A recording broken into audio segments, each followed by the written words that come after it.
أعوذ بالله من الشيطان الرجيم بسم اللہ الرحمن الرحیم۔ شروع اللہ تبارک تعالیٰ کے بابرکت نام سے جو بڑا مہربان ہے، رحم کرنے والا ہے۔ اے اللہ، تیرا لاکھوں کروڑوں احسان ہے کہ تو نے ہمیں قرآن پڑھنے کی توفیق عطا فرمائی۔ یا رب العالمین، یا رب العالمین، رب اشرح لی صدری ویسر لی امری واحلل عقدۃ من لسانی یفقہوا قولی۔ اے اللہ، تو ہمیں صحیح پڑھنے کی توفیق عطا فرما، قرآن کو سمجھنے کی توفیق عطا فرما، قرآن پہ عمل کرنے کی توفیق عطا فرما۔ یا رب العالمین، یا رب العالمین، تیرا لاکھوں کروڑوں احسان ہے۔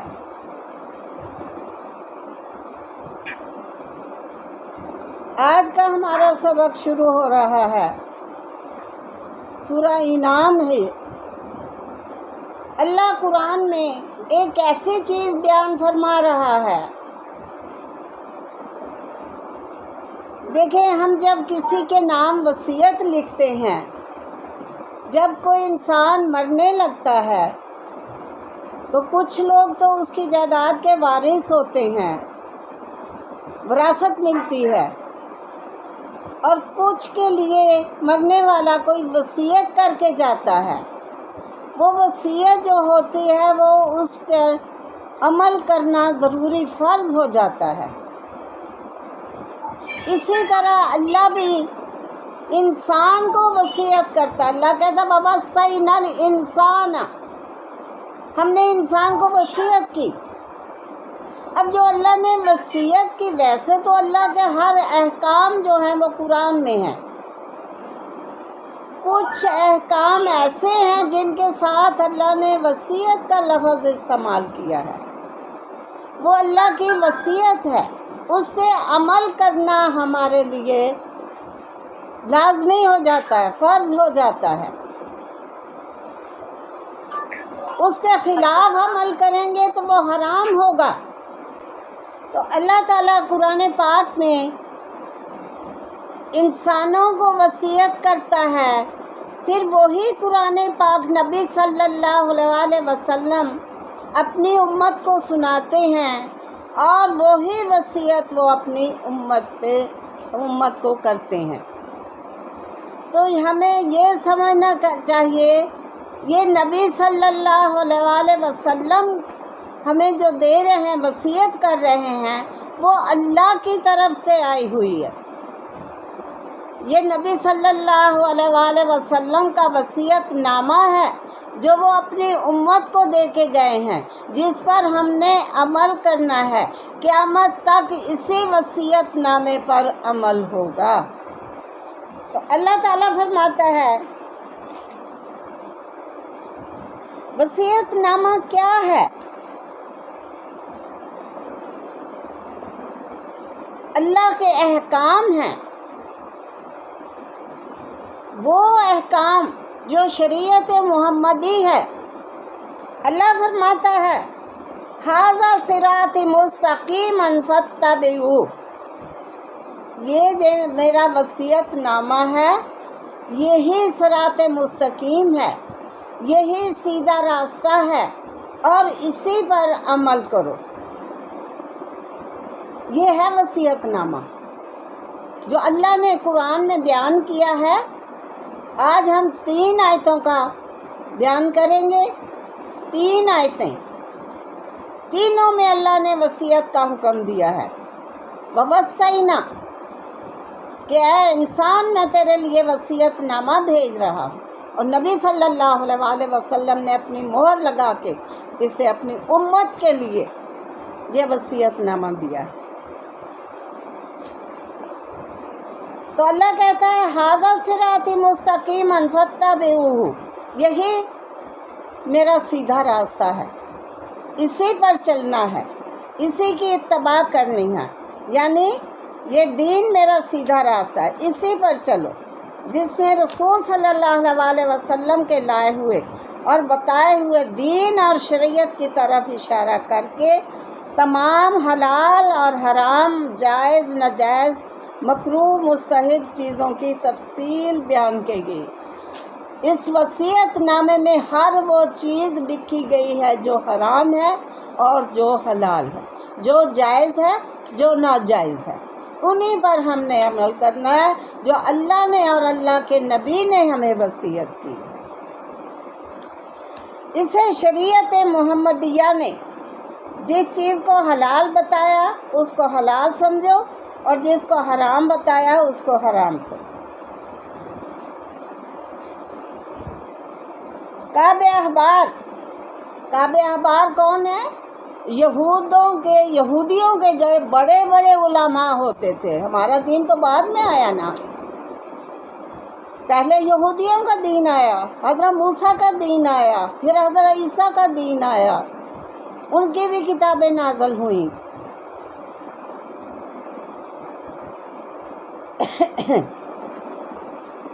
جو تورات کے ماہر عالم تھے، کون؟ کعب احبار عالم تھے۔ وہ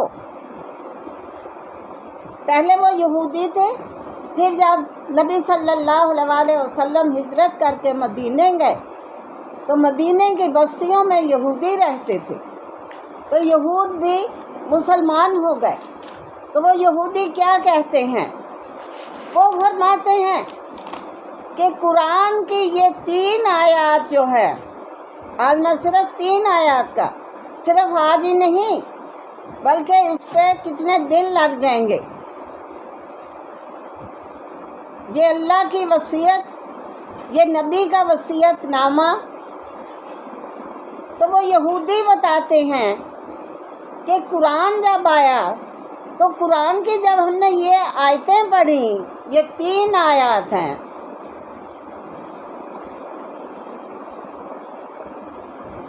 جب یہ آیتیں پڑھیں تو یہ وہی آیتیں تھیں کہ جب تورات بسم اللہ سے شروع ہوتی ہے تو یہی آیتیں شروع ہوتی ہیں۔ یہی دین کی بنیاد ہے۔ اللہ کی کتاب تورات بسم اللہ کے بعد انہی آیات سے شروع ہوتی ہے۔ وہ تو یہودی تھا نا، اسے پتہ تھا، اور قرآن میں بھی اللہ نے اسی کا ذکر کیا اور کہا کہ یہی وہ آیات ہیں جو حضرت موسیٰ علیہ السلام پر نازل ہوئی تھی، یہی حضرت عیسیٰ علیہ السلام پر نازل ہوئی تھی۔ یہ 10 آیات ہیں۔ احکام کتنے ہیں اس میں؟ 10 احکام ہیں۔ پورے دین کی بنیاد جو ہے وہ انہی 10 احکام پر ہے۔ پہلی آیت میں 5 احکام دیے ہیں، دوسری آیت میں 4 احکام دیے ہیں، تیسری آیت میں 1 ہی حکم ہے۔ تو یہ ہیں 10 آیتیں قرآن میں جو ہے۔ یہی اللہ کا وصیت نامہ ہے، یہی نبی کا وصیت نامہ ہے۔ جتنے نبی حضرت آدم علیہ السلام سے لے کر نبی صلی اللہ علیہ وسلم تک جتنے نبی آئے، سب پر یہی 10 آیتیں نازل ہوئیں۔ 3 آیتیں، 10 احکام، یہی 10 احکام۔ ان میں سے ایک حکم بھی خارج نہیں تھا۔ سب نبیوں میں، سب امتوں کے پاس یہی اللہ تعالیٰ نے احکام بھیجے۔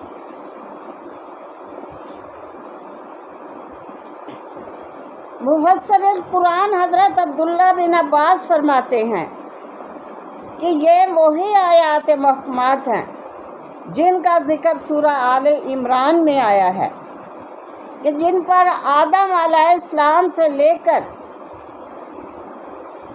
خاتم النبی صلی اللہ علیہ وسلم تک تمام انبیاء علیہ السلام کی شریعت موسوی، شریعت عیسوی، جتنے نبی آئے سب کی الگ الگ شریعتیں تھیں، لیکن ان کے بنیادی یہی 10 احکام تھے۔ اور شریعت محمدی یہی نبی کا وصیت نامہ، اس میں بھی یہی 10 احکام ہیں۔ 3 آیتیں ہیں، پہلی آیت میں 5 احکام، دوسری میں 4 احکام، تیسری میں 1، اور یہی اللہ کا وصیت نامہ ہے۔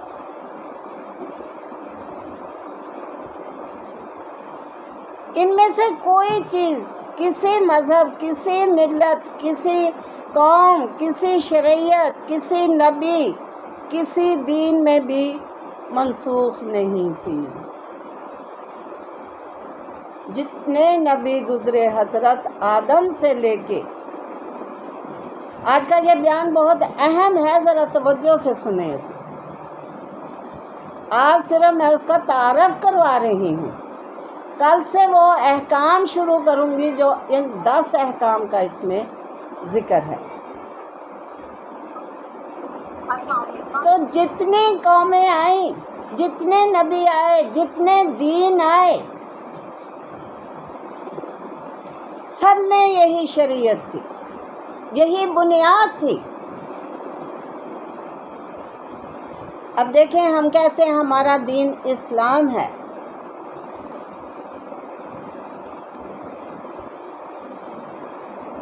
اللہ کے نزدیک تو دین صرف اسلام ہی ہے، یہ قرآن کے الفاظ ہیں۔ الدین و اسلام عند اللہ، اللہ کے دین، اللہ کے نزدیک دین کیا ہے؟ اسلام۔ اسلام کا کیا مطلب ہے؟ اسلام کے معنی کیا ہیں؟ فرما برداری، جو اللہ کی فرما برداری کرتا ہے، اللہ کا حکم مانتا ہے، اللہ کو ایک مانتا ہے،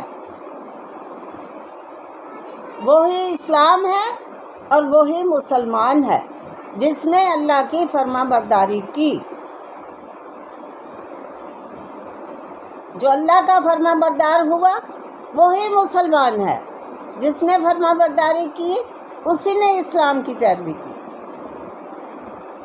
تو اس کا مطلب یہ ہے کہ جتنے نبی آتے رہے، اللہ ان پر کتابیں بھی نازل کرتا رہا، اللہ وحی بھی بھیجتا رہا، اللہ اپنے احکام بھی بھیجتا رہا، اور جنہوں نے ان احکام کی فرما برداری کی، اللہ کا حکم مانا، اللہ کے فرما بردار بندے بن گئے، وہی مسلمان ہیں۔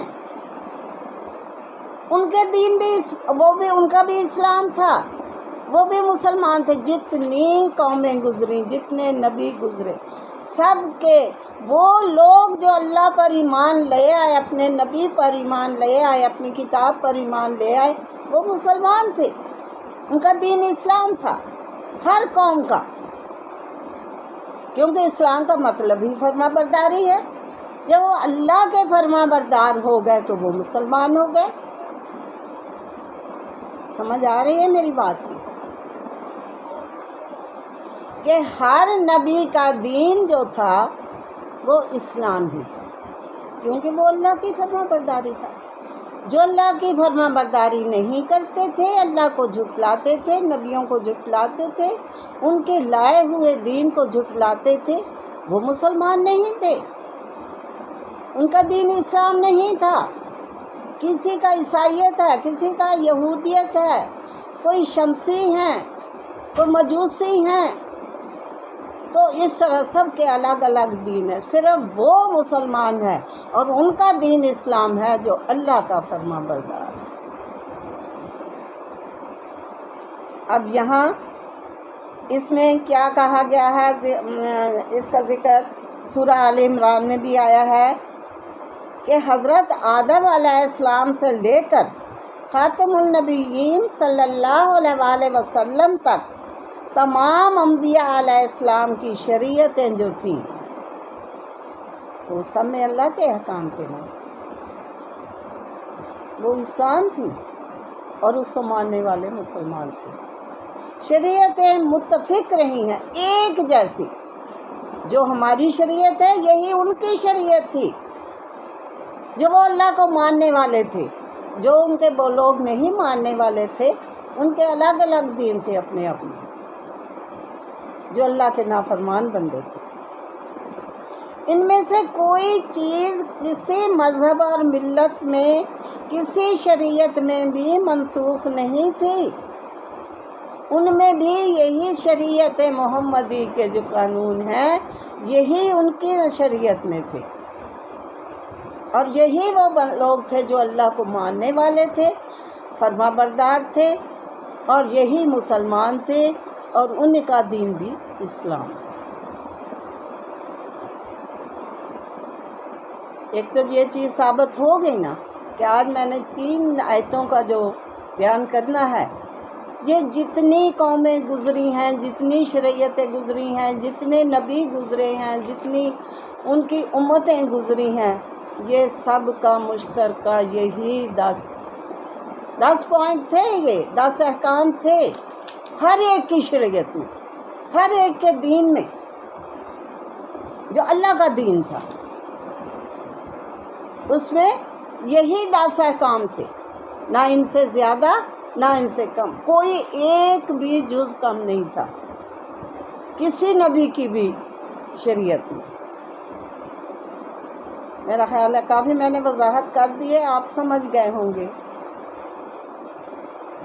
کہ آج میں نے جن 3 آیتوں کا ذکر کرنا ہے، جو 10 احکام ہیں، یہ سارے نبیوں کی امتوں پر فرض رہے کہ جو ان پر عمل کرے گا وہی مسلمان ہے، وہی اللہ کا بندہ ہے، اسی کا دین اسلام ہے۔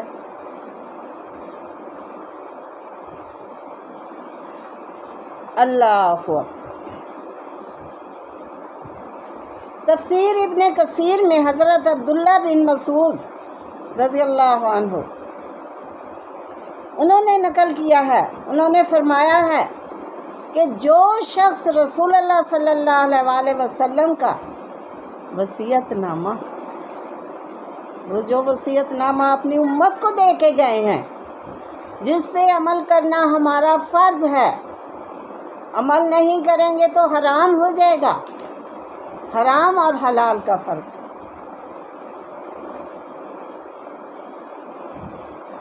حضرت عبداللہ بن مسعود فرماتے ہیں کہ جو شخص رسول اللہ صلی اللہ علیہ وسلم کا ایسا وصیت نامہ دیکھنا چاہتا ہے جس پر نبی صلی اللہ علیہ وسلم کی مہر لگی، پہلے تو اللہ نے مہر لگا کے جبرائیل کے ذریعے قرآن نازل کیا، وہ 3 آیتیں نازل کی، وہ 10 احکام نازل کیے، اللہ نے وصیت نامہ، ہر آیت کے آخر میں وصیت لکھا ہوا ہے قرآن میں، اور وہی آیتیں جو تھی وہ آگے نبی صلی اللہ علیہ وسلم نے اپنی امت کو دی، گویا کہ اپنی مہر نبوت لگا کے اپنی امت کو وصیت نامہ دیا کہ اے میری قوم، اے ایمان والو، صرف اس وصیت نامے پر عمل کریں۔ ہمیں جب کوئی وصیت نامہ ملتا ہے تو ہم کیسے اس پہ عمل کرتے ہیں، اس کے خلاف نہیں جاتے۔ تو یہ تو اللہ اور اللہ کے نبی کا بھیجا ہوا وصیت نامہ ہے۔ اللہ خود قرآن میں کہتا ہے کہ یہ میں تمہارے ووصینا الانسان، میں انسان کو وصیت کر رہا ہوں۔ تو جو کوئی ایسا وصیت نامہ دیکھنا چاہے جس پر آپ صلی اللہ علیہ وسلم کی مہر لگی ہو، تو وہ ان 3 آیات کو پڑھ لے، اور 3 آیات میں جو حکم ہے ان پر عمل کر لے، تو وہ وصیت نامے پر عمل ہو جائے۔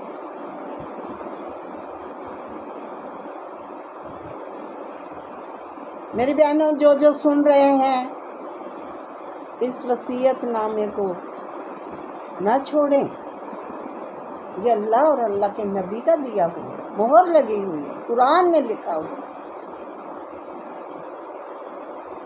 اس سے انکار نہ کریں، اس پر عمل کریں۔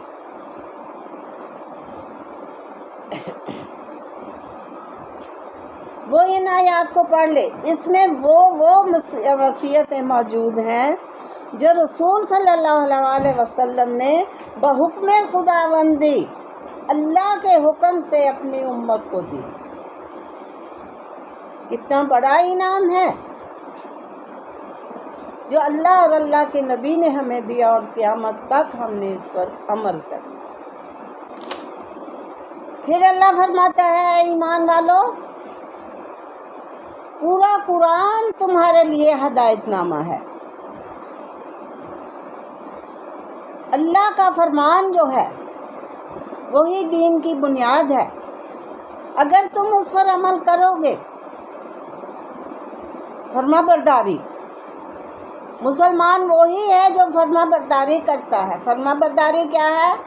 اللہ کا حکم ماننا، فرما بردار بن کے رہنا، تو تم مسلمان ہو. اگر تم نے اللہ کی نافرمانی کی، اس کے احکام سے منہ موڑا، تو تم اسلام سے خارج ہو جاؤ گے.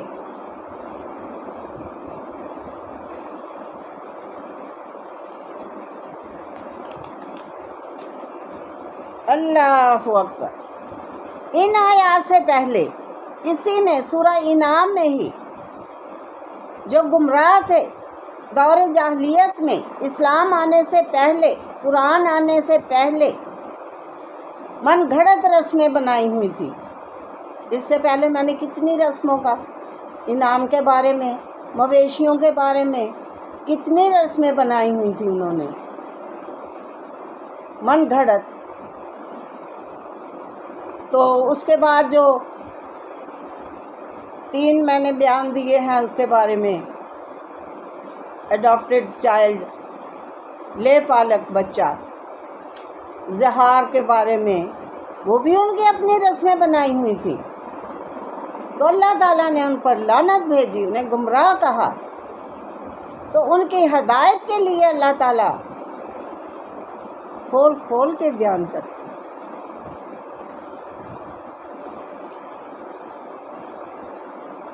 صلی اللہ علیہ وسلم.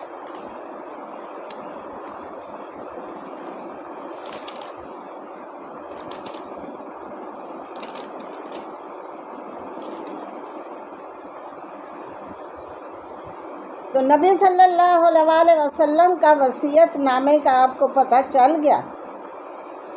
اب انشاءاللہ اس میں جو 10 احکام ہیں وہی ہمارے لیے، وہ جیسے ہم کوئی قانون بناتے ہیں نا، اس میں دفعات لکھی ہوتی ہیں، دفعہ نمبر اتنا، دفعہ نمبر اتنا، ہر جرم کا اس کی سزا کیا ہوگی، اس کی سزا کیا ہوگی. تو اسی طرح اس میں 3 پوائنٹ ہیں اور اس میں دفعات ہیں ان کی، کون کون سا جرم ہے، کس جرم کی کیا سزا ہوگی. تو اللہ تعالی ہمیں اس پر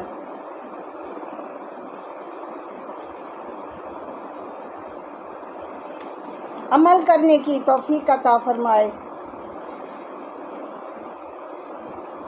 آج کا تو یہ صرف ان 3 آیات کا تعارف کروایا کہ یہ وہ آیتیں ہیں جو ازل سے لے کے حضرت آدم سے لے کر جن پر عمل ہوتا آیا ہے. صرف وہ لوگ جو اللہ پر ایمان لاتے تھے وہی عمل کرتے تھے، اور جو عمل نہیں کرتے تھے وہ کافر کہلاتے تھے، اور جن کے لیے جہنم تیار کی گئی ہے اور ایمان والوں کے لیے جنت تیار ہے. تو یہ ایک بنیاد ہے ہمارے دین کی، اسلام کی، قرآن کی. سارا قرآن جو ہے وہ انہی آیات پر اللہ نے خود کہہ دیا کہ یہ وصیت نامہ ہے.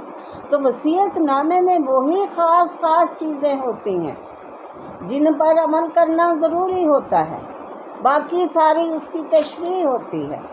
تو اللہ تو کھول کھول کے بیان کرتا ہے. اے ایمان والو، گمراہ نہ ہو جانا. قرآن تمہارے پاس ہے، اللہ کا نبی تمہارے پاس ہے، ان کی احادیث ہمارے پاس ہے، ان کی سنتیں ہمارے پاس سامنے ہیں، ان کے صحابہ کرام ہمارے سامنے ہیں. ان کے حالات زندگی ہمارے سامنے، ازواج مطہرات ہمارے سامنے ہیں، ان کی زندگی ہمارے سامنے ہے۔ اب کس غفلت میں پڑے ہوئے ہیں؟ کیوں دنیا میں اتنے مگن ہو گئے ہیں؟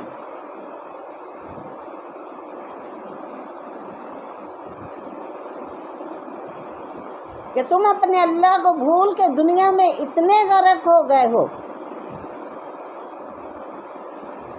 کہ اس کے کسی حکم کی پیروی نہیں کرتے۔ اللہ تعالی ہمیں قرآن پر اور انہی احکام پر عمل کرنے کی توفیق عطا فرمائے۔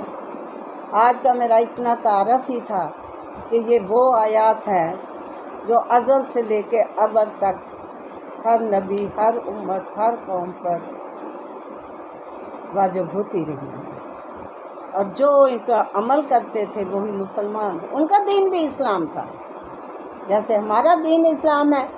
جو اللہ کو مانتے ہیں ان کا دین اسلام ہے، وہ مسلمان ہیں۔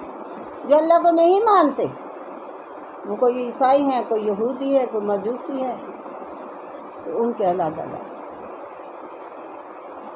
عند اللہ الدین الاسلام، اللہ کے نزدیک تو دین صرف اسلام ہے، اور اسلام کہتے ہیں جو اللہ کی فرما برداری کرتا ہے۔ آج سے آپ عہد کریں کہ ہم جو اس کے 10 احکام پڑھیں گے جو ساری امتیں جن پر عمل کرتے آئی ہیں، اللہ ہمیں بھی انہی امتوں میں شامل کرے جو اللہ کے پسندیدہ بندے تھے، جو جنت والے تھے، اصحاب الجنہ۔ اللہ ہمیں بھی انہی میں شامل کرے اور انہی آیتوں پر عمل کرنے کی توفیق عطا کرے۔ وآخر دعوانا الحمد للہ رب العالمین، صلی اللہ تعالی علی خیر خلقہ محمد وآلہ وصحابہ اجمعین برحمتک یا ارحم الراحمین۔ یا رب العالمین، ہم نے جو تیرا قرآن پڑھا ہمیں اس پر عمل کرنے کی، اسے سمجھنے کی توفیق عطا۔ السلام علیکم ورحمۃ اللہ وبرکاتہ۔